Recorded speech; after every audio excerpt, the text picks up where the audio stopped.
నమస్తే అండి. వెంకటేష్ వాస్తు ప్రేక్షకులకు నమస్కారం అండి. ఈవేళ నేను ఇక్కడ బండ్లగూడ రాజేంద్రనగర్ ఏరియా వచ్చానండి. అశోక్ కుమార్ గారు ఇంటికి వచ్చానమాట. ప్లానింగ్ టైంలో ప్లానింగ్ అండ్ బిఫోర్ టైంలో బ్రిక్ వర్క్ గైడ్ చేసి వచ్చానమాట. నేను ఎలా చెప్పాను ఏంటి చెప్పాను అనేది సార్ కూడా ఒక రివ్యూ ఇస్తాను.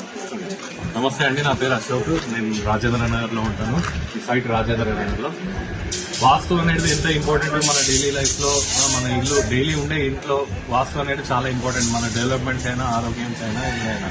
సో చాలా అంటే చాలా చేంజెస్ చేశాం. సార్ గారు వచ్చాక, వెంకటేశ్వర సార్ వచ్చినాక ఎన్నో చేంజెస్ ఉండే. అవన్నీ నా డౌట్స్ అన్ని క్లారిఫై చేసి వాస్తు ప్రకారం ఎలా ఉండాలి ఏందనేది అన్ని ప్రతి ఒక్కటి చూసి ఓపికతో అన్నీ చూసి చెప్పి ప్లాన్ చేసి నాకు చెప్పడం జరిగింది.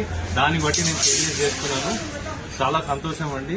మన డైలీ మన అభివృద్ధి కానీ, మన ఏదున్న డెవలప్మెంట్ కానీ అది వాస్తుతోనే అవుతుంది. సో వాస్తు అనేది చాలా ఇంపార్టెంట్. చాలా సంతోషం సార్, మీరు వచ్చి ఎన్నో డౌట్స్ క్లియర్ చేసినందుకు. ఈయన మా బావు గారు,